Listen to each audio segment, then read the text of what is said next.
सब लोग संत की सेवा मांगते हैं, लेकिन याद रहता, जो कि मांगे तो है लेकिन समझे नहीं। आप लोग आरती गाते हैं, ओम जय जगदीश हरे की आरती गाते हैं, उसमें बड़े प्रेम से गाते हैं कि विषय विकार मिटाओ, पाप हरो देवा, स्वामी पाप हरो देवा, श्रद्धा भक्ति बढ़ाओ, श्रद्धा भक्ति बढ़ाओ, संतन की सेवा, ओम जय जगदीश हरे। गाए है कि नहीं? किसकी सेवा मांगे हैं? याद था आज तक? क्योंकि 440 किसी में गाते हुए चले जाते हैं, समझने की जरूरत नहीं है। अगर समझ गए होते, प्रभु से प्रार्थना करते, हे प्रभु मेरे विषय विकारों को मिटा दो, क्योंकि यही हमें दुख देते हैं। विषय ही मनुष्य के दुख के कारण होते हैं। 5 विषय हैं, शब्द, स्पर्श, रूप, रस और गंध। इन्हीं 5 विषयों में सारा संसार फंसा हुआ है। सत्य को भूल गया, ये विषयों ने ऐसा फंसा लिया है। तो इसलिए प्रार्थना कर रहे, मेरे विषय विकारों को मिटा दो। ये मिटेगा तभी हम सच्चाई की तरफ जा पाएंगे।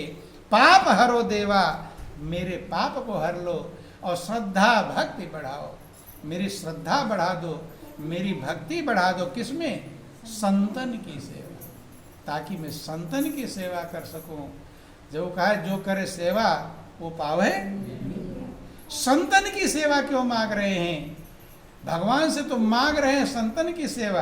किसकी सेवा मांग रहे हैं? लेकिन संत अगर कभी सेवा का मौका मिल जाए तो तब काटेगा दाएं बाएं दाएं बाएं, नहीं समझ में आए। भगवान भी सोचते होंगे, रोज मांग रहा था कि संतन की सेवा दे दो, संतन की सेवा दे दो। अब मैंने उसकी पुकार को सुन लिया और संतन की सेवा, अब भाग रहा दाएं बाएं, बहानेबाजी बना रहा है। बोल वृंदावन बिहारी लाल।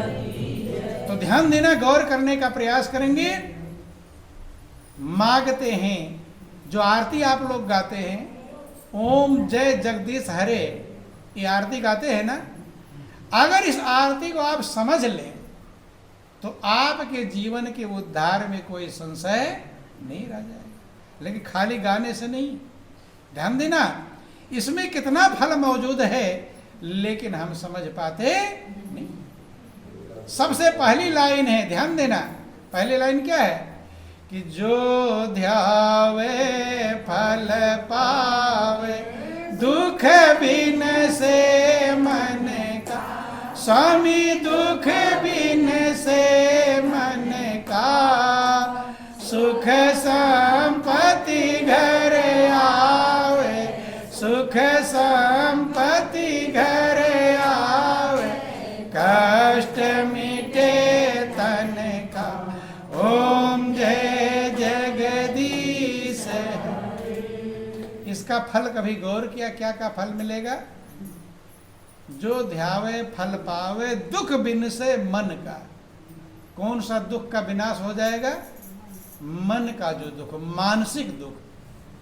2 प्रकार के दुख हैं, एक शारीरिक दुख, एक मानसिक दुख। शारीरिक दुख के तमाम हॉस्पिटल खुले हुए हैं। शरीर का दुख, बीमारी है तो चले जाओगे अस्पताल, इलाज करवाओगे। जो मानसिक दुख है, कौन सा दुख है? मानसिक दुख। शरीर का दुख हो सकता है ना हो, लेकिन मानसिक दुख सबके पास मौजूद होगा। उसके लिए कोई अस्पताल खुला नहीं। रामायण में लिखा गया मानसिक दुख क्या होता है, जिसे मानस रोग कहते हैं। क्या कहते हैं? मानस रोग, मन का रोग। ये दुनिया का जो रोग है वो शरीर का रोग है, और मन का रोग है जिसे मानसिक दुख कहते हैं। काकभूषुंड जी गरुड़ जी को समझाते हुए कहते हैं कि उसी दुख से सारे संसार वाले दुख पाते हैं। कि सुनहु तात अब मानस रोगा, और जयते दुख पावहि सब लोगा। कि हे तात, अब मानस रोग सुनो। जिससे सब लोग दुख पाते, अर्थात सबके पास मानस रोग मौजूद है। अब मन का रोग क्या क्या है? शरीर का रोग पता हो, गर्म हो जाए कि बुखार चढ़ गया है, नहीं है, पेट में दर्द हो जाए, कुछ भी हो जाए, आप पता चल जाता है। लेकिन मन के रोग को आज पहचान लो कि मन का रोग कौन सा है। बोलो वृंदावन बिहारी लाल कि काम बात कफ लोभ अपारा और क्रोध पीत नित छाती जारा। अब मन के रोग याद कर लेना। काम बात, काम माने कामनाएं, काम माने कामना। कोई ऐसा है जिसके पास कामनाएं नहीं है? हैं? ये भी एक रोग है। क्या है? आज तक कभी समझा था कि इच्छाएं भी रोग हैं? नहीं समझ में। बुखार सर्दी गर्मी तो समझा था रोग है, लेकिन ये खतरनाक रोग है। कौन सा? कामना बहुत बड़ा खतरनाक रोग है। क्यों? क्योंकि अगर कभी आपको दुख मिलेगा तो गौर कर लेना, दुख का कारण ही कामना है। दुख किसे कहते हैं? जैसा हम चाहते हैं वैसा ना होना ही दुख है। जैसा आप चाहते हो वैसा नहीं हुआ, दुख है। तो ये तो दुख है। तो कामना ही दुख का कारण है। बंधुओं, महापुरुषों ने कहा कि चाह चूहड़ी चमारनी और चाह नीचन की नीच, और तू तो पूर्ण ब्रह्म था जो चाह न होती बीच। चाह ही दुख का कारण है। 1000 रुपया चाह रहे थे और 900 मिल गया, तब खुश होंगे कि बेचैन? 900 खुश नहीं कर पाएगा और 100 बेचैन कर देगा कि 100 क्यों नहीं मिला, बेचैन कर देगा। क्योंकि ये बात उनसे पूछ लो जो सूद पर पैसा देते हैं, ब्याज पर। एक एक पैसा उसके लिए हीरा मोती के समान होगा, नहीं होगा? एक एक पैसा का हिसाब लगाता रहेगा, पीछे पड़ जाएगा। नहीं समझ में आई? वो जानता है कि 1 रुपया भी उसे मूलधन देने लगे और ब्याज में थोड़ा कम कर दे तो कहेगा नहीं, पहले वो दो जो बाकी है, ये तो बाद में चलता है और ब्याज बढ़ेगा। बोलो वृंदावन बिहारी लाल की, महापति महादेव। ध्यान देना, गौर करने का प्रयास। वो नहीं, मूलधन नहीं लेगा, वो ब्याज वाले में से कम नहीं होना चाहिए। ये तो बहुत बढ़ाएगा ना, ये तो बढ़ता रहेगा। ध्यान देना, समझना। वो क्यों बेचैन होता है? क्योंकि कामना उसकी थी, इच्छा उसकी थी 1000 मिले और मिला 900। कितना मिला? तो 900 खुश नहीं कर पाएगा और 100 बेचैन कर देगा। लेकिन अगर कुछ इच्छा ना होती और 200 मिल जाता तो खुश होता कि बेचैन? क्या होता? 200 खुश कर देता बिना इच्छा के, और इच्छा 1000 की है, 900 मिला तो खुश हो पाएगा? यही कामना ही दुख का कारण है। बंधुओं, दुख की परिभाषा यही है कि जैसा हम चाहते हैं वैसा ना होगा तो हम दुखी हो जाएंगे। और जब भी दुखी होना तो याद कर लेना कि जैसा आप चाह रहे थे वैसा नहीं हुआ, बेचैन हो जाएंगे। तो पहली बीमारी है, पहला मन का रोग है काम, कामना। और जैसा जैसा चाहते हैं वैसा होना आसान काम नहीं हो जाएगा है? जैसा चाहते हैं वैसा होना भी आसान काम, क्योंकि एक काम बनेगा कि 1000 चाह पैदा होगी नहीं। दूसरी चीज यह है कि जैसा आप चाहते हैं वैसा हो भी जाए तो भी आप खुश नहीं होंगे। ये याद रख लेना। जैसा चाहते, जो जो चाहते हो लिख लो एक दिन कागज पे, हम ये चाहते, ये चाहते, ये चाहते, ये चाहते, जो जो चाहते हो सब हो जाए तो भी आप खुश हो पाओगे। बता दे कहानी, आपको सहज समझ में आ जाएगा। बोलो वृंदावन बिहारी लाल की, महापति महादेव की। एक भक्त संत की खूब सेवा किया, बर्तन झाड़ू पोछा सेवा, जो जो सेवा थी खूब करता रहा, करता रहा, करता रहा। संत प्रसन्न हुए, कहे बेटा तो इतनी सेवा क्यों करता है, क्या चाहता है, क्या इच्छा है तेरी, आज मांग, मैं जो मांगेगा मैं देने को तैयार। कहता है कि महाराज मेरी एक इच्छा है, देवता समझ लो या संत, जो भी समझ लो, जिसकी सेवा कर रहा हो, एक इच्छा है कि मैं जो सोचूं वही हो जाए। क्या मांगा वरदान? जो मैं चाहूं, जो मैं सोचूं वही हो जाए। तो उस देवता ने कहा एवं मस्त, ऐसा ही होगा, जो तू सोचेगा वही हो जाए। अब खुशी का ठिकाना नहीं। इतना खुश हुआ है तो गया मगन होकर, पत्नी को गले लगाकर नाचने लगा खुशी के मारे। अब कुछ कमी रहने वाली, चूंकि सोचते ही हो जाएगा, अब कुछ कम रहेगा। अब गया, अब सोचने लगा कि मेरा अच्छी आलीशान बिल्डिंग बन जाए। तो जैसे सोचा तो वरदान था, आलीशान बिल्डिंग बनकर तैयार हो, ढूंढ देख रहा है कौन कमरा इधर है, कौन सा कमरा क्या क्या बना है देख रहा है। अब फिर सोचा कि इसमें पर्दे फर्दे फर्नीचर जितनी सारी चीजें सब लग जाए। अब देख रहा है, जाकर लग गया। अब सोच रहा है आसपास में बाग बगीचे फुलवारी सब बन जाए। अब बाग बगीचे फुलवारी सब बनकर तैयार हो गया। एकदम इतनी खुशी है कि जिसका कोई ठिकाना। जो जो सोता, सोना चांदी गहने अच्छे कपड़े, जो जो मन में आया सब वो बनता चला गया। अब काफी देर जब बीत गया तब उसे भूख भी लगी। क्या लगी? अब मन में विचार किया कि अच्छा सा भोजन आ जाए। और जो जो भोजन सोचा था सब आकर तैयार हो गया और भोजन कर रहा है। भोजन कर रहा, भी खुशी, नींद खुशी इतनी है कि क्या क्या हो रहा है देखूं मैं। तो बाहर जाकर देखा फूल फुलवारी, बहुत दूर तक बगीचा है। दूर तक सोचा कितना दूर तक होगा, सोच रहा बगीचा बहुत दूर तक है, कहीं इसमें शेर ना निकल आवे।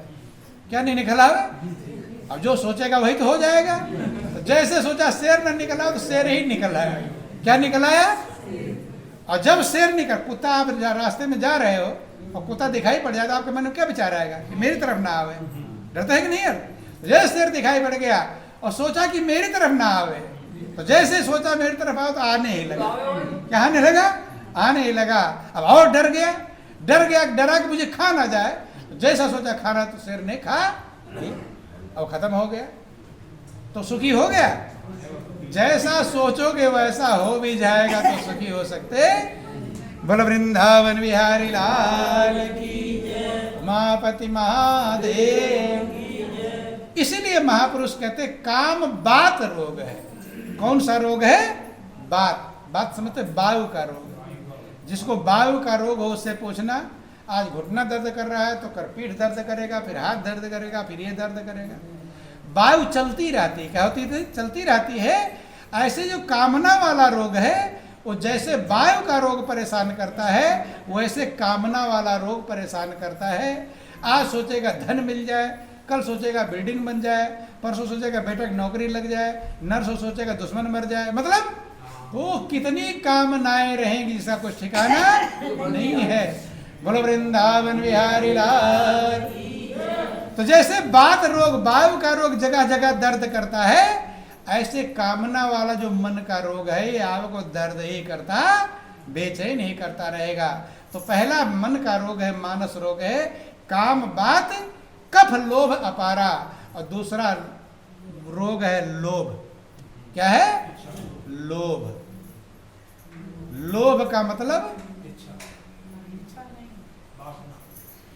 लोभ का अभिप्राय होता है इतना मिल गया तब और मिले, और की जो इच्छा है उसे लोभ कहते हैं। जिम प्रति लाभ लोभ अधिकारी। एक लाभ मिलेगा तो और लोभ बढ़ेगा, उसका बढ़ेगा, लालच जिसे कहते हैं। और लोभ भी बहुत बड़ा रोग है, याद कर ले, छोटा मोटा नहीं। लोभ के चक्कर में भाई भाई का गला काट देता है। काट देता है कि नहीं काट देता है? बेटा बाप को मार डालता है। बाप अगर संपत्ति अपनी लिखता नहीं, आज का समय ऐसा है कि पिता से पहले लिखेगा नहीं तो मार डालेगा तो मेरा ही हो जाएगा। नहीं समझ में? ऐसे ऐसे बेटे हैं जो अपने पिता की नौकरी के समय मार डालते हैं ताकि उन रिटायरमेंट से पहले मर जाएंगे तो उनकी नौकरी मुझे मिल जाएगी। तो ये किसने कराया? लोभ ने कराया। किसने कराया? लोभ के कारण। एक माँ के पेट से पैदा हुए दो बेटे अलग अलग चूल्हा जलाते हैं, लोभ के कारण ही। गौर कर लेना, एक माँ अगर दो बेटे को जन्म देती है तो दोनों साथ में रहते, पंडित फेरे फेरे रहते हैं, लेकिन बेटे उनको अलग अलग कर देते हैं। एक माँ को बेटा खिलाएगा और पिता को दूसरा बेटा खिलाएगा। नहीं खिलाता। माँ बाप तो जिंदगी में पंडित का फेरा फेरा साथ थे, वो कसम खाए थे, लेकिन उस माँ बाप के कसम को भी तोड़वा देते हैं कौन? बेटे तोड़वा देते हैं, जो 7 फेरे के वचन थे तोड़वा देते हैं। पिता एक बेटे के पास रहेगा और माँ, और उनमें खिंचातानी रहती ही रहती है। तो कह देते हैं अगर माँ उधर तू बोल दी, उधर गई तो फिर उधर ही रहना, इधर मत। नहीं समझ में? और वो पिता को कह दिया उधर जाना। एक जगह कहानी हम आपको बता दें, देखो ध्यान देना, दोनों भाई का बंटवारा था, तो बीच में एक दीवार थी, तो माँ उस तरफ और पिता उस तरफ। वो बेचारे जिंदगी भर तो साथ रहे, पाल पोस के बड़ा किया, लेकिन बेटे ऐसे हुए कि दोनों को अलग कर दिए। अब वो बातचीत कैसे कर, दुश्मनी बढ़ जाएगी, झंझट हो जाएगा। तो दीवार में प्लास्टर नहीं था, ये प्लास्टर खाली ईंट लगी हुई थी, तो उसमें एक छेद हो गया था। क्या हो गया था? जब बेटे बहुए कहीं चले जाए तब माँ उधर से और पिता इधर से बात करे दोनों, लेकिन डरते रहे कि आ गए तो खतरा हो जाएगा। गौर कर लेना। बोलो वृंदावन बिहारी लाल। तो माँ बाप को बेटे भी अलग कर देते हैं। माँ को सोचना पड़ता है कौन सा बेटा मुझे रोटी देगा, नहीं सोचना पड़ता। ये गौर कर लेना, ये घटनाएं घटती है सबके कारण, किसके कारण हो रहा है? हाँ, संपत्ति लेने के लिए तो सब तैयार रहते हैं, नहीं समझ में? संपत्ति लेने के लिए तैयार हैं, लेकिन सेवा करने के लिए तैयार नहीं। तो ध्यान देना। तो लोभ इस संसार में ऐसा बढ़ गया है, ठीक है? वो लोभ क्या है? कफ है। कौन सा रोग है? कफ। जैसे किसी को कफ बढ़ जाए हैं, तो घड़ घड़ घड़ करेगा, खांसी आएगी, थूकेगा, बलगम निकलेगा, तो रात भर नींद आएगी उसे? तो लोभी को नींद आता है रात भर, और रात में भी जब सो जाएगा हिसाब लगाए कल कितना मिलेगा ब्याज, नहीं समझ में? हो वही हिसाब लगाता रहेगा। और ध्यान देना, वो सोएगा तो सपना कौन सा देखेगा? आज ढेर सारा रुपया मिल गया है, घर में रखूं, बैग भर गया, सब भर गया, स्वप्न भी उसी का देखेगा। अर्थात रात दिन उसका मन लोभ में ही लगा रहेगा। इसीलिए तुलसीदास ने, ध्यान देना, गौर कर लेना, तुलसीदास ने भगवान से वरदान मांगा था। क्या वरदान मांगा?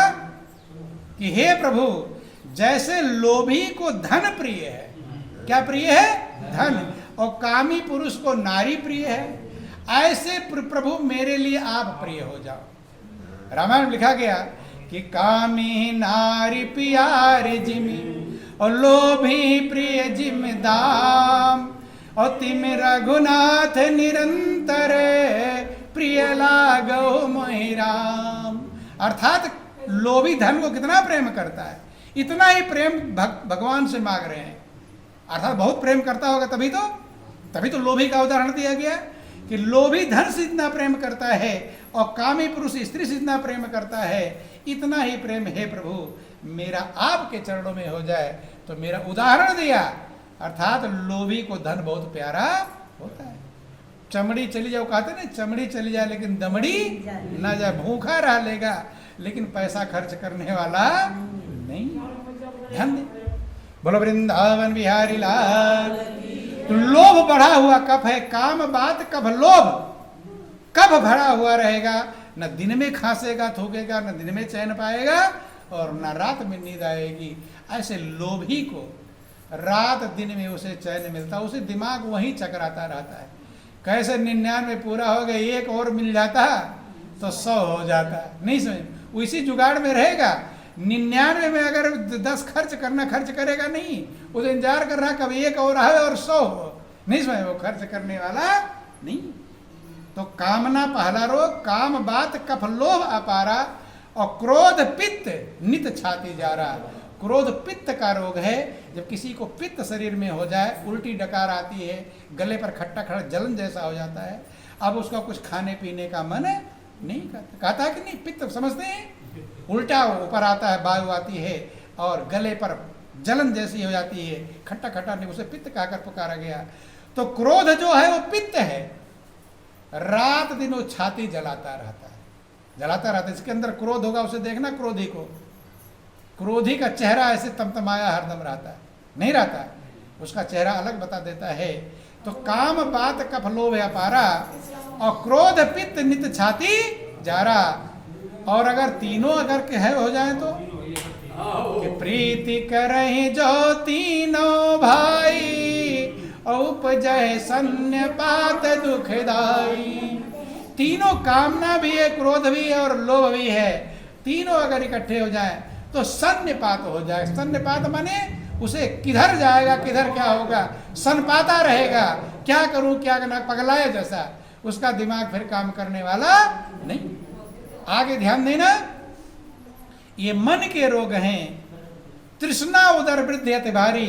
तृष्णा जो है, तृष्णा का मतलब होता है कितना भी मिल जाए लेकिन उसका संतोष कभी होता नहीं है। कि एक हुए तो 10 होते, 10 हुए तो 100 की इच्छा है। एक है तब सोचेगा 10 हो जाए तब खुश हो जाऊंगा, नहीं है, लेकिन 10 हो जाएगा तब सोचेगा अब नहीं खुश होऊंगा, 100 हो जाएगा तब खुश होऊंगा।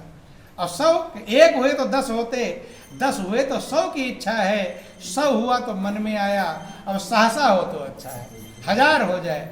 बस इसी तरह बढ़ते बढ़ते राजा के पद पर पहुंचा है, फिर भी संतोष नहीं होता।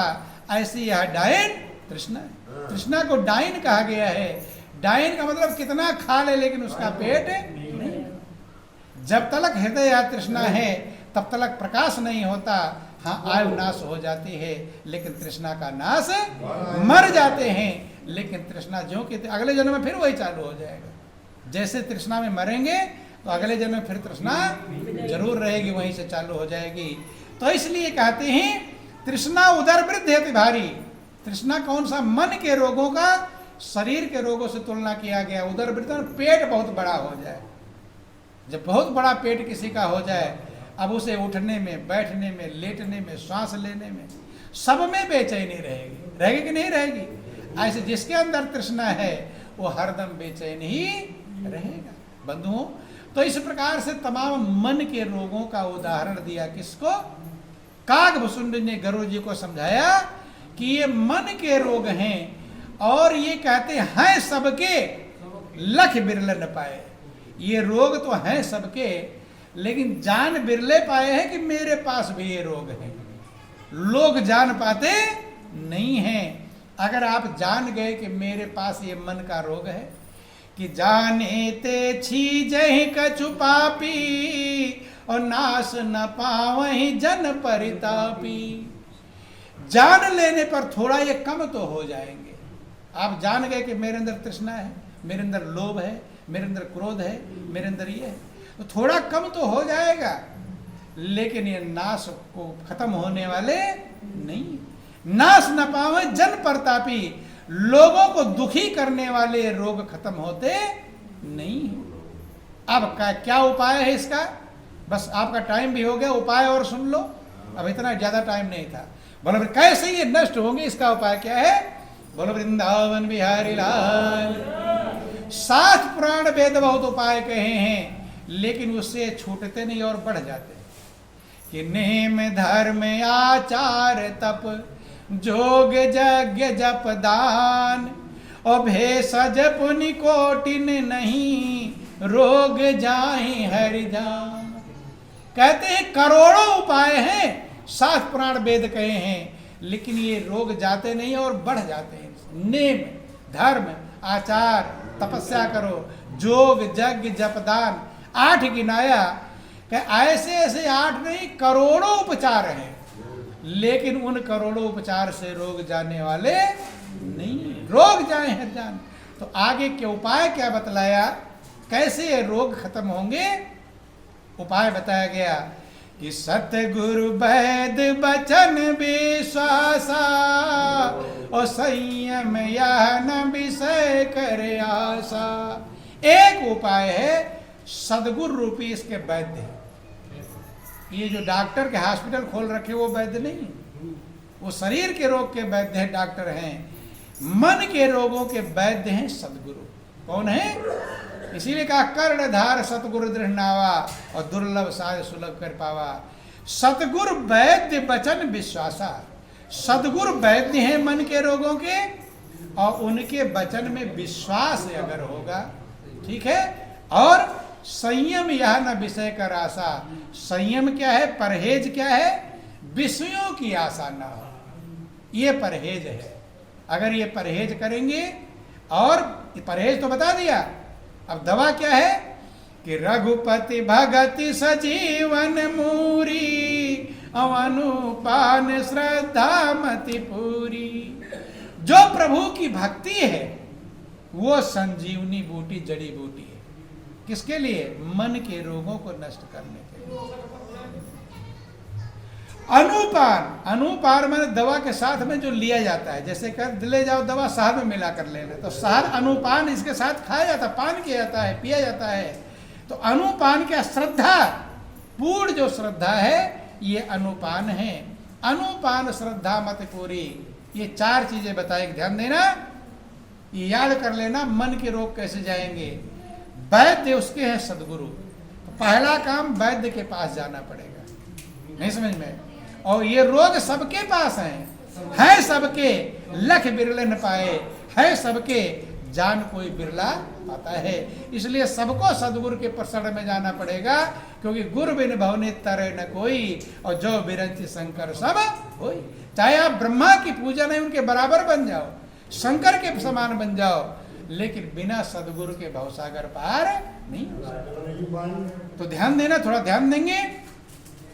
सतगुरु वैद्य वचन विश्वासा, पहला काम सदगुरु के पास जाना, उनके वचन पर विश्वास होना चाहिए। क्योंकि बिन विश्वास भगत नहीं, और तही बिन द्रुवहि न राम, और राम कृपा बिन सपने हो जीव न लह विश्राम। बिना विश्वास के भक्ति संभव नहीं।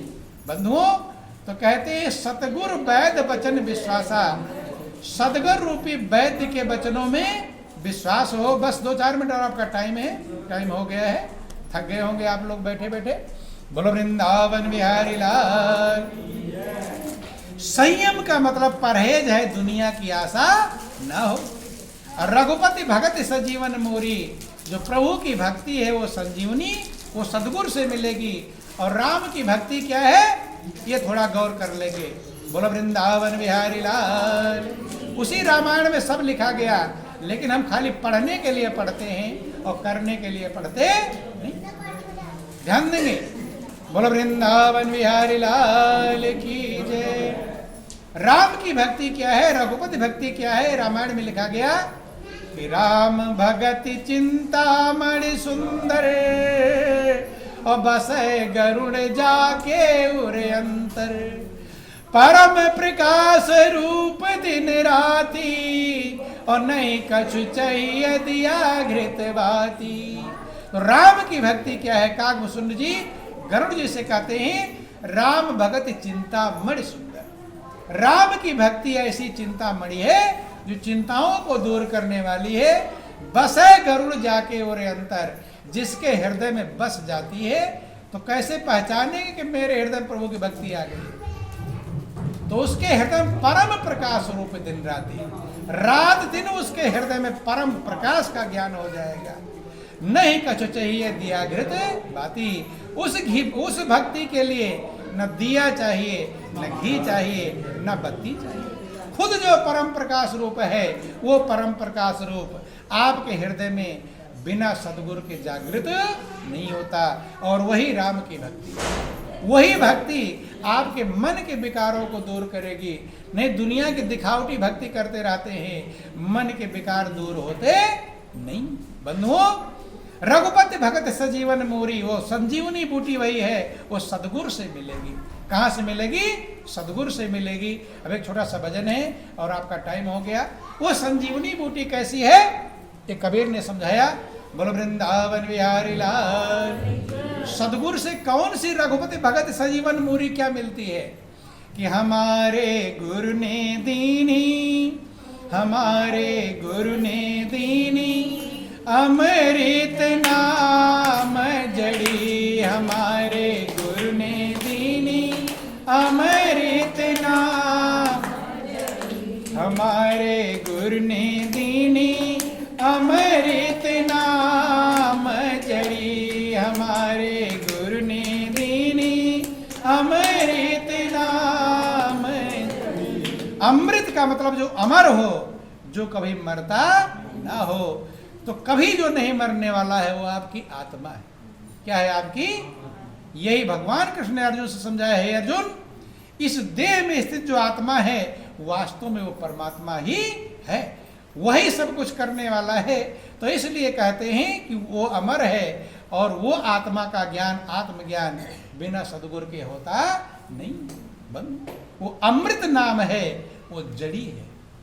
आत्मा अमर है और उसका नाम भी अमर है, उसके अलावा कुछ भी अमर नहीं है। हमारे गुरु ने दीनी अमृत नाम जड़ी, हमारे गुरु ने दीनी अमृत नाम जड़ी। अब उस जड़ी की विशेषता क्या है कि काटे से कटत नाही, जारे से जरत नाही, काटे से कटत नाही, जारे से जरत नाही। निस दिन रात हरि हमारे गुरु ने दीनी अमृत नाम जड़ी, हमारे गुरु ने दीनी अमृत नाम। न काटने से कटेगा और न जलाने से जलेगा, रात दिन हरा ही रात, वो सूखने वाला अर्थात अजर अमर अविनाशी है। यही भगवान कृष्ण ने गीता में कहा है, अर्जुन जो आत्मा है ये अजर अमर अविनाशी है।